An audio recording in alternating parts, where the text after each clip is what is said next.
वाह, क्या आईपीओ है। सर कल दो कंपनियां लिस्ट हुई थी, दोनों की लिस्टिंग कुछ खास नहीं रही थी। फ्रैक्टल एनालिटिक्स ने तो काफ़ी ज़्यादा निराश किया था।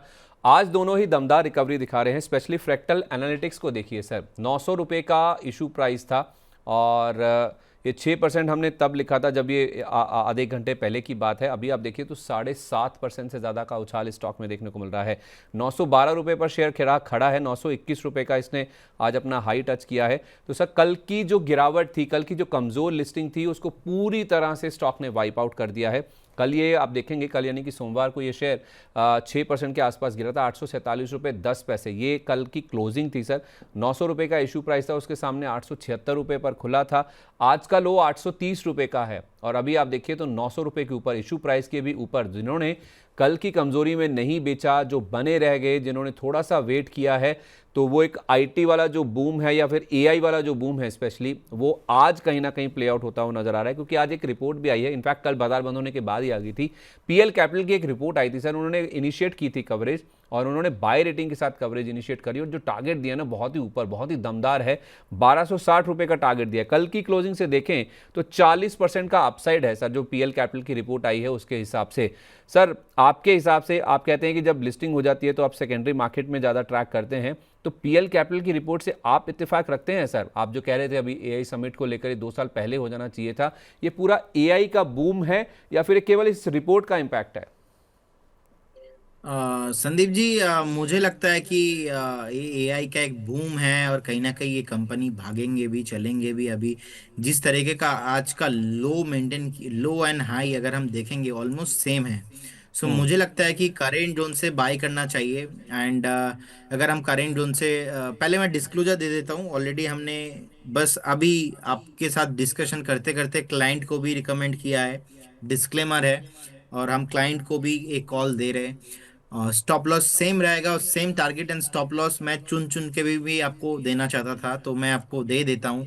830 का एक स्टॉप लॉस आपको मेंटेन करना चाहिए और हम्म। करेंट जोन से बाई करने का सलाह रहेगा। पहला जो टारगेट निकल के आ रहा है वो बेसिकली पहला टारगेट रहेगा ऑलमोस्ट 1050 का। एंड सेकंड जो हम्म। टारगेट होगा वो रहेगा 1220 का। 1220 का रहेगा सेकंड टारगेट। फर्स्ट टारगेट रहेगा 1050 का और एक स्टॉप लॉस 830 के आसपास होना चाहिए। मैं 830 पे एक स्टॉप लॉस मेंटेन करना पसंद करूंगा, जो करेंट जोन से ऑलमोस्ट 7.5% नीचे है। और प्रॉफिट होने पे मुझे करेंट जोन से भी 34-40% रैली हो सकता है। अगर मैं करेंट जोन से 34% कैलकुलेट करता हूँ तो 1223-25 के आसपास हो रहा है। तो हम्म। एटलीस्ट करेंट जोन से 30% का अप साइड एंड नीचे पे 7.5% 8% का एक स्टॉप लॉस आप मेंटेन कीजिए। 1200 एंड अबव जाने के लिए रेडी हो रहा है। मतलब 1260 जो पीएल कैपिटल का प्राइस है, टारगेट प्राइस है, वहां तक उसके आसपास ऑलमोस्ट आपने टारगेट दे ही दिया है। और आज का जो लो है 830 रुपये का, वो स्टॉप लॉस है, राइट, क्लोजिंग बेसिस पर? जी जी जी। जी जी जी, क्लोजिंग बेसिस पे 830 आपको मेंटेन करना चाहिए। ठीक है, परफेक्ट है। 900 रुपये का इशू प्राइस था। फिर से आपको बता दूं, आज बहुत ही दमदार एक्शन स्टॉक में बनता हुआ देखा। आईटी स्टॉक्स चल गए, पीएल की एक रिपोर्ट आ गई, उसी के दम पर आप देखिए जिन्होंने भी वेट किया है, 1 गुना के आसपास ही सर रिटेल में भरा था। जिन्होंने भी अप्लाई किया है, सबको, ऑलमोस्ट सबको इसका अलॉटमेंट मिला होगा। तो जिन्होंने कल आनंद फानन में बेच दिया या फिर कमजोरी में बेच दिया इस एंटिसिपेशन में कि घाटा और ना बढ़ जाए, उनको दिक्कत हुई होगी। देखिए स्टॉक आपके इशू प्राइस के भी ऊपर 15 रुपये का मुनाफा बना के दे रहा है आपको। आई थिंक 16 शेयरों का लॉट साइज था, तो उस हिसाब से देखें तो 160 और 80, 240 रुपये ही सही, लेकिन मुनाफा हो रहा है सर जिन्होंने भी इस स्टॉक को होल्ड किया है पेशेंस के साथ। कुछ वैसा ही रुझान सर आई फाइनेंस में भी है। कल की ये भी लिस्टिंग थी। कल 129 रुपये वाला फ्लैट लिस्ट हुआ था। फ्लैट लिस्ट होने के बाद उसने उठापटक भी दिखाई थी, लेकिन आज देखिए 149.69, ये जब मैंने लास्ट देखा था ना सर, ये इसने अब तक का जो हाई प्राइस है वो टच किया था 149.69। उसके बाद थोड़ा सा हल्का हुआ, ये 134 रुपये अभी 61 पैसे के आसपास ट्रेड कर रहा है। लेकिन सर इसने भी कल सपाट लिस्टिंग के बाद ना 120 रुपये 55 पैसे तक का लो टच किया था। 129 रुपये का इसका इशू प्राइस था। कल लिस्टिंग होने के बाद इनके जो फाउंडर और एमडी हैं संजय शर्मा जी, उनका एक कमेंट आया था, मैं पढ़ रहा था। वो कह रहे थे कि जो स्ट्रेस था पूरा क्रेडिट को लेकर, जो बुरा दौर था, वो शायद हम पीछे छोड़ के आ चुके हैं। और उन्होंने ये भी कहा था कि धीरे धीरे सही एसेट क्वालिटी में सुधार हो रहा है और कलेक्शंस नॉर्मल लेवल पर पहुंच रहे हैं।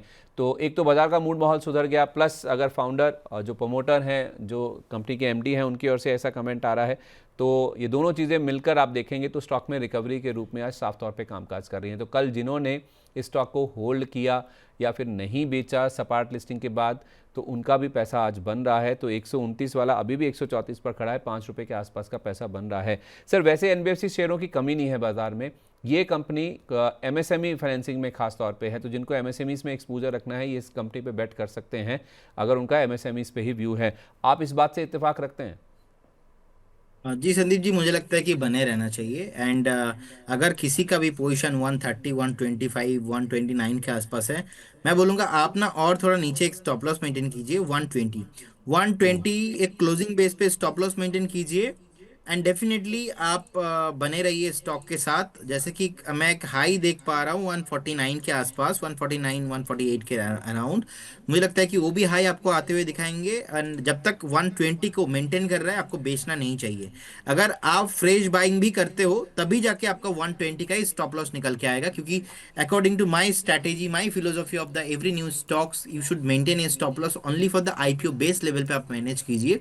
बाकी आप कंटिन्यूअसली ट्रेल करते जाइए। तो 120 एक स्टॉप लॉस रहेगा। आप पहला ठीक है। टारगेट आप यहाँ पे 148 एंड सेकेंड टारगेट आप यहाँ पे जैसे ही 148, 150 के ऊपर एक क्लोजिंग मिलेगा, आपको नेक्स्ट 175, 80 एक्चुअली वो आपको ट्रेल करते रहना चाहिए, क्योंकि नीला खुला आसमान में चले जाएंगे, उस हिसाब से आपको मेंटेन करते रहना चाहिए। 120 पे एक स्टॉप लॉस होगा। एंड आप बने रहिए। डिस्क्लेमर देना चाहूंगा, पर्टिकुलर स्टॉक हो सकता है कि आप हम अगर 120 के ऊपर सस्टेन होता है तो हम हमारे मॉडल पोर्टफोलियो में भी एक बार ऐड करना पसंद करेंगे। ओके, ठीक है, परफेक्ट है। तो ये दोनों लिस्टिंग्स की बात होगी जो कि कल बाजार में हुई थी। लोगों को मायूसी हुई होगी क्योंकि ये फ्लैट या फिर अपने इशू प्राइस के नीचे चली गई थी, लेकिन आज इन दोनों ही स्टॉक्स में बहुत ही दमदार एक्शन बनता हुआ दिखा है और दोनों में ही खरीदारी और होल्ड करने की राय आपको मिल रही है। बड़े बड़े टारगेट्स हैं जो कि इन दोनों स्टॉक्स को लेकर आते हुए नज़र आ रहे हैं। चलिए, ठीक है। कोई ऐसा आईपीओ से रिलेटेड सवाल तो है नहीं। अगर किसी का हाल में कोई लिस्टेड कंपनी है उसका लेकर कोई सवाल था तो वो चाहें तो पूछ सकते हैं। बस एक सर, आप पीएन गाडगिल देख लीजिए। पीएन गाडगिल 610 रुपये पर लिया है। योगेश जी ने कह रहे हैं कि प्लीज़ बताइए इसमें क्या करना क्या चाहिए अभी। देखिए, अभी बेसिकली 552 के रेंज के आसपास का प्राइस चल रहा है संदीप जी। एंड मुझे लगता है कि अगर किसी के पास है तो you should maintain a stop loss of 507, 507 के आसपास का एक प्राइस है जहाँ पे सपोर्ट है। तो आप एक सपोर्ट पे यहाँ पे स्टॉप लॉस मेंटेन कीजिए एंड डेफिनेटली बने रहिए। लेकिन फ्रेश बाई कॉल इसमें अभी भी नहीं होना चाहिए। तो फ्रेश बाई करने का सलाह अभी भी नहीं होगा, क्योंकि चार्ट में अभी भी मुझे जो है सपोर्ट नहीं दिखाई दे रहा है। ठीक है, ओके। तो प्राइमरी मार्केट से जुड़ा हुआ जो एक्शन है वो हमने डिकोड किया आपके लिए। वाह, क्या आईपीओ है!